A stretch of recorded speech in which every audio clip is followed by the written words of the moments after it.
Okay, let's unpack this. Let's do it. Today, we're diving into something that, well, it touches nearly everyone's life in some way, whether they realize it or not. Superstition. Mm-hmm. Those little belief, those practices. Exactly. The things that make us pause, maybe smile, sometimes just wonder. Yeah. Why? Why do we do that?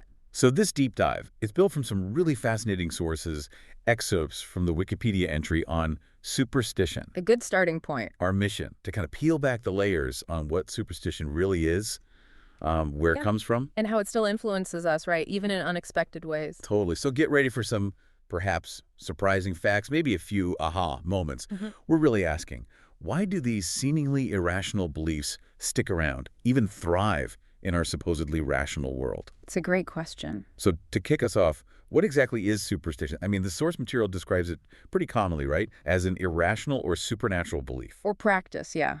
Often tied to fate or magic. Perceives supernatural influence, fear of the unknown, all that Yeah. stuff. We're talking luck, amulets, astrology, fortune-telling, spirits. And that idea that future events can be foretold by totally unrelated prior events, like a black cat crossing your path means bad luck. Right. But what's interesting is how that definition starts to shift when you look closer. How so? Well, modern science, as our sources point out, tends to view superstitions as having presumed mechanisms of action inconsistent with our understanding of the physical world. Meaning they just don't work according to physics. Pretty much, or even stronger, not merely scientifically wrong, but impossible. Wow, okay, impossible. And you see that reflected in dictionaries, too. Oxford calls them irrational, unfounded. Cambridge says without grounding in human reason or scientific knowledge. So the definitions themselves are pretty loaded. If it's irrational, then why does it persist? That's the big question. Exactly. And it's not just about our modern scientific view either. What do you mean? Well, the sources highlight this idea that what one culture calls superstition, another might see as, their local science or their religion. Ah, okay. So irrational is relative. Very much so. What looks like magic to us might be perfectly logical within a different worldview, especially nowadays where these beliefs often hang on as sort of echoes of older popular practices. That makes sense. It brings up the question then, when is a belief actually superstitious? Is there a line? Well, the sources suggest this instrumental component is key. Instrumental. Yeah, meaning there's an expected actual effect. Like carrying a lucky charm isn't just for fun. You expect it to genuinely increase your chance of winning something. Got it. So it excludes things done purely for entertainment. Right. It focuses on the belief in a real, tangible outcome. And let's be honest, calling something superstition usually isn't neutral, is it? No, it definitely sounds negative. Pejorative, as the sources say. Which is why in fields like folkloristics, they often prefer a more neutral term, like folk belief. Interesting. Okay, so to really get this, maybe we should dig into the word itself. Superstition. Where does that come from? It's Latin. Superstare. Literally to stand over or survive. But the original sense is a bit murky. Oh, Could mean standing over something in awe, maybe excessive devotion, or possibly, like we were just saying, the survival of old, irrational religious habits. so how did it get that negative spin it has today? Well, that comes from classical Latin. Writers like Livy, Ovid, they started using superstitio in that modern pejorative way, Meaning? like an excessive fear of the gods or an unreasonable religious belief. They contrasted it sharply with religio, Which was? considered the proper, reasonable awe of the gods. Mm. Cicero had that famous line, one does not destroy religion by destroying superstition. So that they saw them as distinct. Religion good, superstition bad. Pretty much. And that framing got used by different groups throughout history. Thought so. Well, if your religious practices weren't mainstream, guess what they got called? Superstitious. Bingo. Even just being too devout could get you labeled. Tacitus, the Roman historian, he called Christianity a pernicious superstition. But then the tables turned. Absolutely. Early Christians looked back at Roman and pagan cults and said, that's superstition, worshiping false gods. And it didn't stop there. Nope. Centuries later, you have someone like Martin Luther calling the whole papacy that fountain and source of all superstitions. Wow. So the label itself became a kind of weapon. It definitely has been. And connecting this to the bigger picture, even today, the Catholic Church's catechism calls superstition sinful. Really? How do they define it now? As a perverse excess of religion, basically. A lack of trust in divine providence, a violation of the first commandment. So, like, relying on magic instead of faith. Exactly. Attributing magical importance to prayers or practices just because you perform them externally without the right internal disposition that's falling into superstition, according to the Catechism. So it's a concept with a really long, complex history, especially within religious thought itself. Definitely. A constant tension between what's seen as true faith and what's considered misplaced belief. Okay, so it's not just a random collection of weird beliefs. You mentioned systems. Right. You might think it's just a jumble, but our sources point to Dieter Harmoning's work from 1979. His book, Superstition, actually categorizes them. Into what? 3 main types: magic, divination, and observances. Okay, let's break those down. What are observances? That's mostly about interpreting signs, things you see or hear, Right. like specific animal behaviors, bird calls, a horse neighing, or seeing a comet, even dreams. So reading meaning into natural events. Pretty much. It also includes time-based stuff, like prognostics based on the dog days of summer. Oh yeah, supposed to be unlucky, right? Traditionally, yeah. Or lunaries beliefs tied to phases of the moon. The key here is you generally need an observer to interpret the sign. Okay, makes sense. What's next? Divination. Divination, yeah. Yeah. This requires more active participation. You're not just noticing something, you're doing something to find out about the future. Examples. Things like judicial astrology, trying to predict events from stars, or necromancy, communicating with the dead. Prophecy fits here too. So you're actively seeking hidden knowledge. Exactly. And then the third category is magic. Magic. Okay, now we're getting into it. This is usually the most intricate category. The sources describe it as often exceedingly hermetical. Meaning secret, complex rituals. Yeah, mystical hidden knowledge. Think witchcraft, potions, incantations, amulets. So here, the participant isn't just observing or interpreting. No, they're following specific steps, a protocol, to try and actively influence the future, change the outcome. So observation, divination, magic. It's like increasing levels of involvement. That's a good way to put it. From interpreting signs to actively seeking knowledge to trying to manipulate events. And it's interesting that prophecy gets classified under divination here. Even though some prophecy was accepted by the church. Right. The medieval church did condone some forms, but they differentiated based on where the inspiration came from, divine or otherwise. Fascinating. Okay, so that's the what. Now the why. Why do we actually hold these beliefs? What's the psychology behind it? Yeah, the psychology is really interesting. There's a classic study you have to mention by B.F. Skinner in 1948. The pigeon guy. That's the one. He published this article about his pigeons showing what looked exactly like superstitious behavior. What did they do? Well, he set up a food dispenser to release food pellets at random intervals, completely unrelated to whatever the pigeons were doing. Okay. But the pigeons started developing these little rituals. One would turn in circles, another would swing its head back and forth. As if they thought their actions were causing the food to appear. Exactly. Even though there was no connection, Skinner thought maybe humans do something similar. And does that hold up for humans? Well, the concept of partial reinforcement seems key. Partial reinforcement. Yeah, think about it. If you do something expecting a reward, and the reward only comes sometimes unpredictably. Like gambling. Perfect example. That intermittent reward actually makes the behavior incredibly persistent.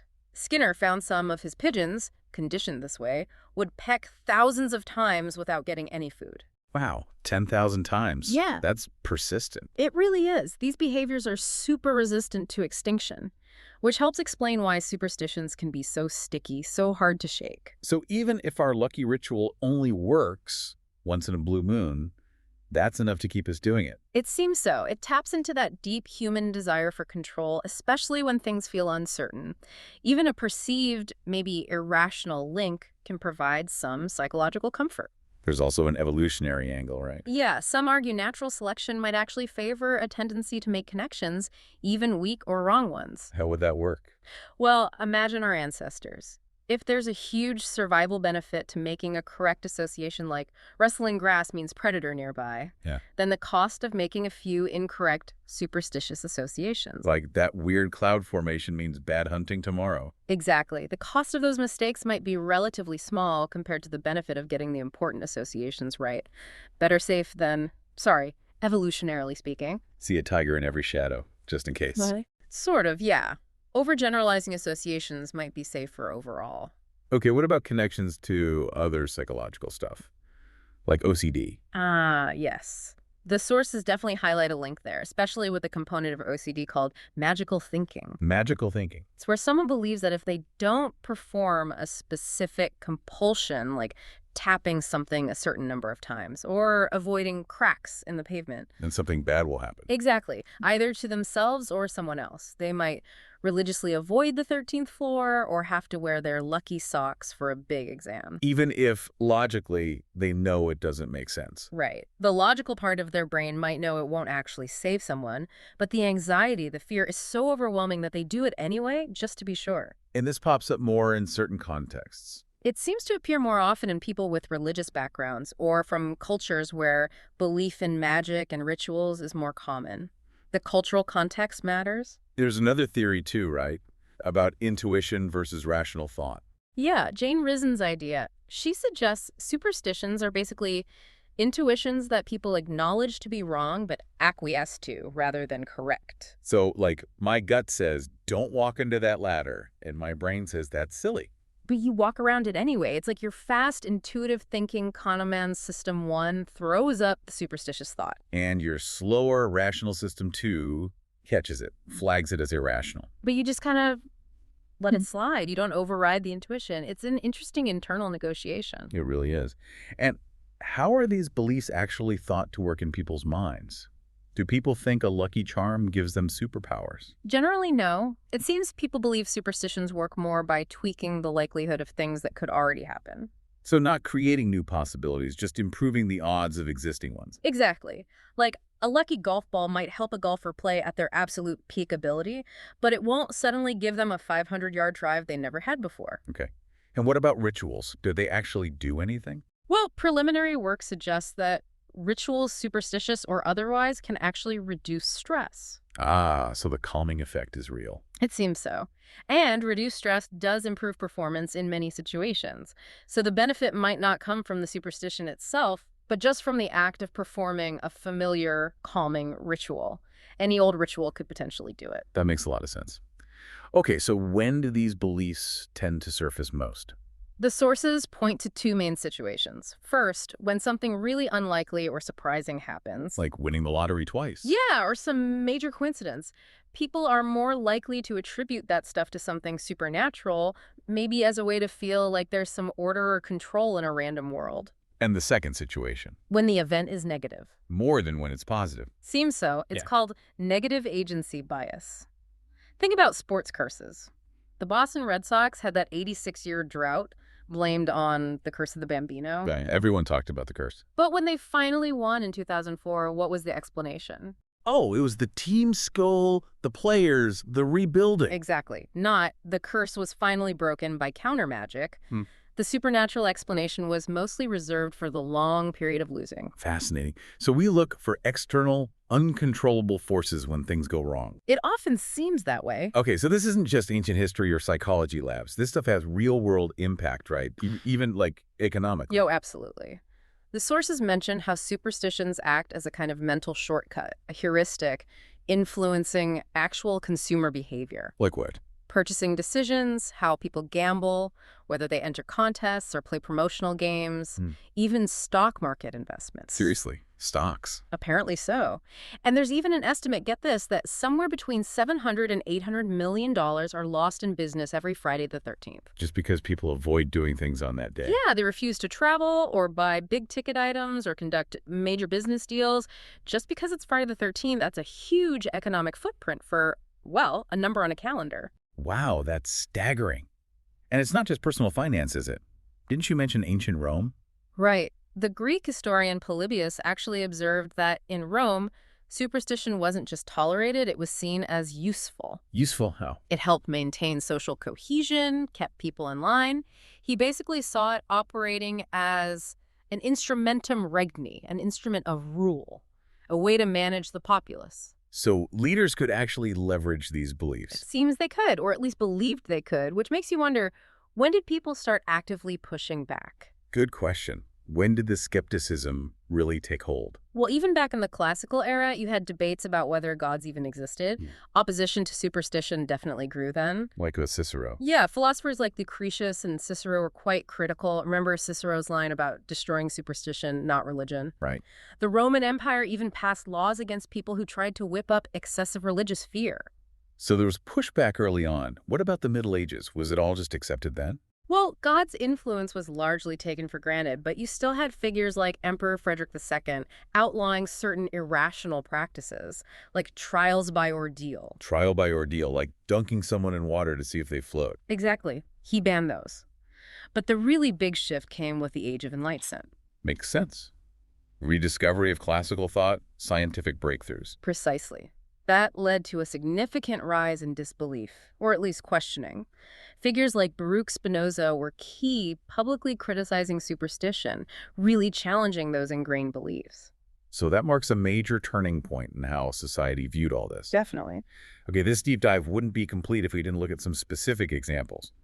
Because these things vary so much around the world, right? Hugely. Most superstitions, as the sources say, grew up over centuries, really rooted in local history, religion, even the environment. Like Feng Shui in China. Yeah, that's a great example. Specific rules like a room in the northwest corner being very bad, or the number 8 is incredibly lucky there. So it affects things like the housing market.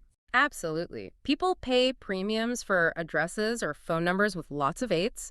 It really shows how these beliefs aren't just abstract ideas, they shape concrete actions. So true. Okay, let's run through a few categories the sources mention.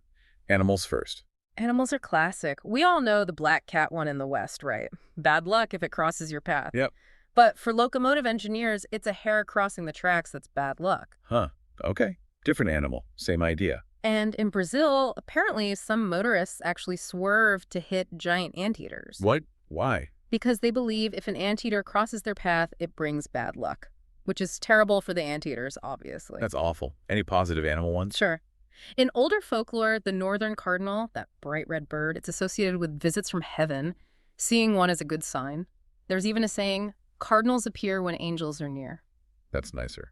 Okay, what about numbers? We mentioned 8 in China. Numbers are huge. You see it in buildings all the time, right? Skipping certain floors. Like 13. 13 is the big one in the West, triskaidekaphobia, the actual fear of 13. But also 4 in some East Asian countries because it sounds like the word for death. That's tetraphobia. So buildings might skip the 4th, 13th, 14th, even 24th floors sometimes. Exactly. And then there's the really specific one.